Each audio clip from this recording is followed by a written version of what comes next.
I don't even want to hear the fact that I look like a dumpster fire right now. I woke up to my Instagram being hacked. I look like shit and I'm only wearing pants because I feel like I have to. Anyways, today, hello.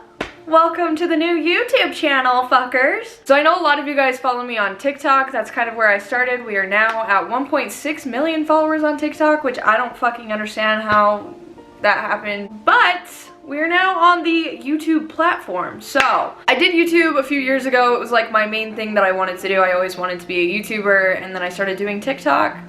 And somehow that happened, and now we're here. We're back on YouTube, so.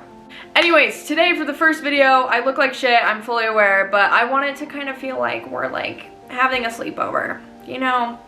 Fuck. I like forgot how to do YouTube. I like don't know how to do this shit anymore. On my Instagram, I ask you guys to ask me questions so then I can answer them on YouTube, and I haven't even looked at the questions, I'm gonna be honest. So this is gonna be an experience for all of us. This is gonna be a first time for every single one of us, but I wanna come on, answer some of your guys' questions, and I mean, let's just get into it. Allie, stop fucking talking. Anyways, the first question is when did you open your first business and what inspired you to do it? I started my first business when I think I was 17. It didn't do very well. It was just kind of something that I started up. And then I started my first real one, which was a drop shipping business at 19. I have so many like mental disorders that kind of counteract with each other that some days it is harder than others for me to do like basic human things. So that's including like showering, getting up, going to work, like that kind of stuff is hard for me. So I had to figure out a way to make a living while also still being able to take those days off when I need them. And the last like actual job that I had to like go to work for, I think was when I was 17. After that, I've been doing social media and running my businesses since then. So it's really worked out. I found a way to manage my mental health along with my businesses and making money. I just wasn't cut out for a 9-to-5 job, so it worked out. Another question is how do you keep such a positive outlook on life? It's so refreshing. Thank you. I lived so long hating my life that I just couldn't afford to do it anymore. It was either I change my life and I see things differently, or I die. It really came down to that, and so I had to make sure that I got myself healthy in the way that I was thinking and the positive things that I would put into my life. And so I really had to train myself and really work and put the time into dedicating my life to something positive. So now that's what I do on social media. If you could only eat one food for the rest of your life, what would it be? Hands down, chicken strips. Well, chicken strips are my favorite food, but also I have a few favorite foods. I like mashed potatoes. Well, chicken strips. Will you ever do a makeup tutorial on your amazing makeup? Potentially. This is the thing with makeup. I love doing it on myself, but filming videos and doing it that way drives me fucking insane. I don't know why I can't do it. I don't have fun doing it.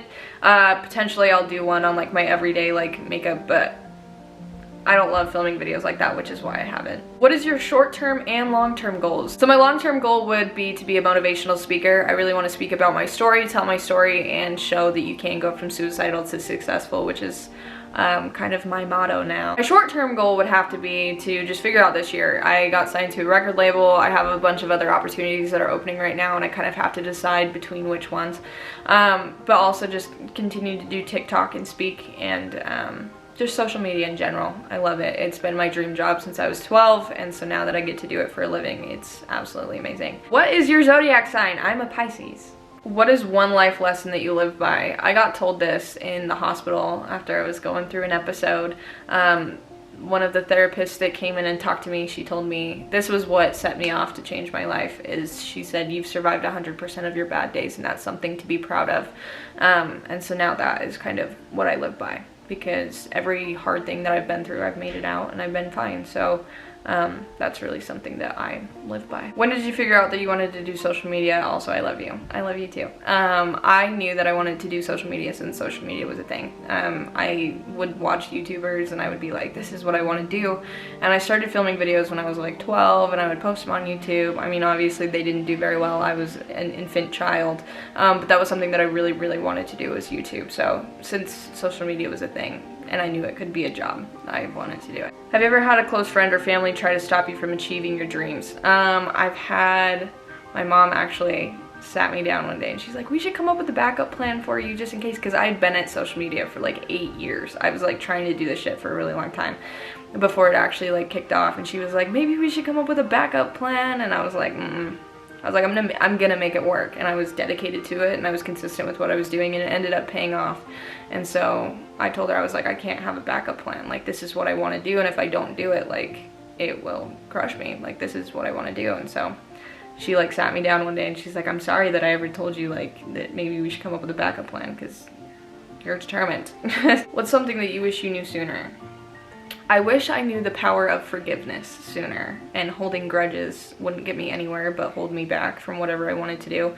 So I wish that I knew that if I would have just stopped holding grudges and holding things against people, that I really it would have benefited me, because those people probably weren't even fucking thinking about me, yet I'm sitting here being like, I hope they see every good thing that I've ever done. And I wish that I knew the power of forgiveness. How did you overcome the issues with your dad and from there being able to date again? I have always picked really good guys. There was one that was like my bad abusive boyfriend. He like tried to murder me. But other than that, like the majority of the guys that I've dated have been really, really good. And so my issues with him never really affected the guys that I date. Even though he's not in my life and will never be in my life again, I've found a way to move on from that and not hold that against him, if that makes sense. What's the longest relationship that you've been in? I was in a 4-year relationship from when I was 14 till I was 18. So I grew up with someone, basically. How did you get to where you are today? You're so inspiring. Thank you. I truly had to sit down with myself and beat myself up and write down every single flaw that I had, everything that wasn't working in my life, and really look at why I was doing the things I was doing, what would trigger me to do certain things. And I really had to analyze myself and kind of go through the chemicals in my brain and really figure out what was my issue. I was told that I would be on medication for the rest of my life for my mental illnesses, and I'm not on any medication, and I've learned to manage it completely on my own. I don't like medication. I would rather not be on it. Some people really like it. It works for some people. It never worked for me. Therapy never worked for me. But sitting down and internally analyzing everything about myself and who I was as a person was what got me out of it. So it might work for you. I have notebooks full of flaws of myself that I keep just for a reminder. What's one thing that you would tell your younger self? I mean, everyone told me that it would get better, and I waited 10 years for it to get better. It finally did, and I would go through it all over again to like feel the genuine happiness that I do now. But one thing that I would tell my younger self was to just wait it out, and that everything that I went through, I needed to go through. Every pain, tragedy, whatever, everything that I went through, I had to go through in order to get to the place where I am now, because I wouldn't be able to speak the way that I do or have like the wisdom that I do about life if I didn't go through everything that I went through. And I wouldn't be able to save people's lives and speak the way I do if I didn't go through everything that I did. I would do it all over again. What meds did you try when you were dealing with suicidal thoughts, anxiety, depression? So I have ADHD, so I was on Adderall. I took a bunch of random like antidepressants that like my doctor was putting me on. I was on like a bunch of different random ones that would like end up just counteracting with each other, and then one would be fixed, but it would spark another one to get worse. And so I just have so much shit going on inside my head. I just can't do medication unless there was like one pill for every single, and medication's so weird and it just depends on the person. So I'm no longer on any medication, which I'm so happy about. And not a lot of people can do that. And so I'm really lucky that I was able to like manage that completely on my own. Someone asked, how do you manage your social media and your personal life? So my social media is my personal life. I feel like I'm the same person on TikTok, Instagram, whatever, than I am in person. And so I try to give myself personal time with like my friends and stuff, but social media is my life. So it's more of a hobby to me, but then I also get paid to do my hobby, which is really nice. We decided to jump on TikTok and change our lives. How do you feel knowing that? That is one of the craziest feelings in the world, because I always wanted to be the person that I never had. And I used to look up to all these people in social media that would post, but like they would never really talk truly about what they were going through, their real life. They didn't show the good and the bad. They really only showed the good. And so I wanted to be that person where I showed both, and I could show that like, I literally have videos of me sitting there crying, saying that I just want to die. Like, I have videos of that. And so now I have videos of me being happy and successful, and so it's really cool to be able to look back on those two things and see the difference between where I was at versus where I am now. And so I always wanted to be that person that I never had, that showed the good and the bad, and showed the process of mental illness, and that some days you're gonna fucking struggle, some days it's gonna be harder than others, and I really wanted to be that person. So it's the most amazing feeling in the world knowing that I am that now for someone else. I noticed that you wear that necklace in every video. Does it mean something to you? So I have had this necklace on for like 5 or 6 years. My sister gave it to me for Christmas one year and I haven't ever taken it off. And I actually have a tattoo of a triangle on the back of my neck because if I ever lost this necklace, I still wanted like a piece of it. So my sister got it for me, and so I never take it off. I struggle with the ability to be better. How did you overcome insecurity to get better? I really just had to figure out who I was and what my purpose was, and once I figured out that, then no one can touch me because I know who I am to the core, and I've worked on myself, and I know the work that I've put in, and I know who I am, and so no one can tell me that I'm this or I'm that. And so I really don't let other people's opinions affect the way that I see myself or I view myself. I work on myself every day, so I am continuing to put the pieces together in order to better my life every day. What has changed the most since your hating myself stage of life? Honestly, just the way that I view certain situations. I don't really look at situations now very deeply. Like, life is just life, and I was near death so many times that it's like I just am lucky to be alive. And so that's why I'm so thankful. Every single day that I wake up, I'm thankful that I get to live that day, and so I just have new perspectives on things. I have really bad anxiety and I'm still trying to get it under control. Can you tell me ways to cope? There is like 6-year-olds outside watching me film this video. That's a little awkward. So with anxiety, something that I learned when I was actually in therapy, it was probably the only thing that I got out of therapy, was coping mechanisms for my anxiety, because I had anxiety so bad that I had to be pulled from school. I couldn't sit in a classroom because I would sit there and I would like hyperventilate and pass out. So I couldn't go to school anymore. And so one of the things that helped me the most was learning that anxiety is stemmed from thinking about the future, and depression is stemmed from thinking about the past. So if you're staying in the present moment all the time, you're not really gonna feel that. And like, if you do, you can learn how to ground yourself and keep yourself present.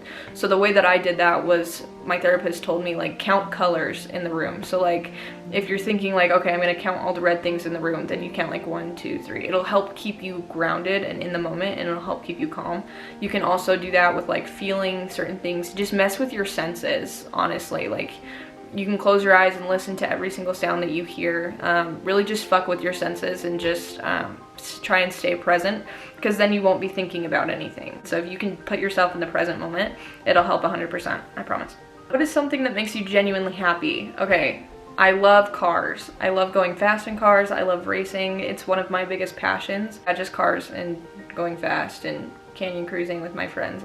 Can you please talk about your story, please, if it's okay with you? I will be talking about, like, I'll give like a full story of my life. I'm just looking to start a podcast soon, so I'll be telling that story, and I might share a little bit here on YouTube, but it's kind of a long, in-depth story of like the way my life went, and you guys will be shocked when you hear like what kind of shit that I was actually dealing with. Like, you will be shocked. So I was literally told by a therapist that it was a miracle that I was alive. So yeah, that'll be coming in a podcast that I'll tell you guys about all that. How do you get over a breakup? Because I feel like this one's killing me. By the way, you're so inspiring and I love you. Thank you, I love you too. Breakups. I recently went through one of these that was pretty difficult. What I learned, and the healthiest way that I can get through like a breakup and really deal with it, is I give myself one night. So I'm like, okay, I'm gonna feel everything that I need to feel, because it is important that you do feel those emotions, otherwise you're gonna continue to feel them. You didn't actually get it all out. So I give myself one night to literally feel like shit, feel sad, cry about it, and then I literally tell myself, tomorrow I'm gonna wake up a new bitch, and I'm gonna be happy, and I'm gonna totally work on myself. And so that's what I did. And after I did that, and once I learned that, I have not cried about my ex once since then, because I got it all out the first night. I meditated, went to sleep, and I literally woke up the next day and I was like, all right, it's time to get shit done. The last one is how exactly did you become this confident? Confidence is really, so I feel like a lot of people have confidence all wrong. They feel like you are so secure in yourself and every flaw that you have doesn't bother you, and that's not what confidence is. But confidence really is just knowing that you're good enough even if no one else thinks that you are. So it's not about having everyone like you, but it's about knowing that people might not like you and they won't like you, and you're okay with that. So I have found it in myself that I'm very comfortable with who I am. I know who I am at the core, and I've put the work into myself and knowing what my true purpose is. And so I'm so focused on my purpose in life that I don't give a fuck about what anyone's opinion is of me. And so I would be doing everyone a disservice if I wasn't my full authentic self all the time. And so that's why if you meet me in person, I'm going to be the same person that you meet or that you see on Instagram, TikTok, YouTube, whatever. So that is my main way of being confident. It's just that someone has something to learn from me. They're in my life for a reason, and I'm in theirs for a reason. And so the service that I could give them is just being my true authentic self, so then they can actually learn whatever they need to learn from me in their life. That's how I became confident in who the fuck I am, because this bitch is crazy. But that is just the basics. You got to know me a little bit better. It's not a 60-second video, which is like so nice, because now you guys get to actually like get to know me and shit. We're starting a new chapter here on YouTube. Love that shit. Go follow my Instagram, TikTok, all that shit. It'll all be in the description. I love you guys so much. Peace out, Girl Scout. Bye.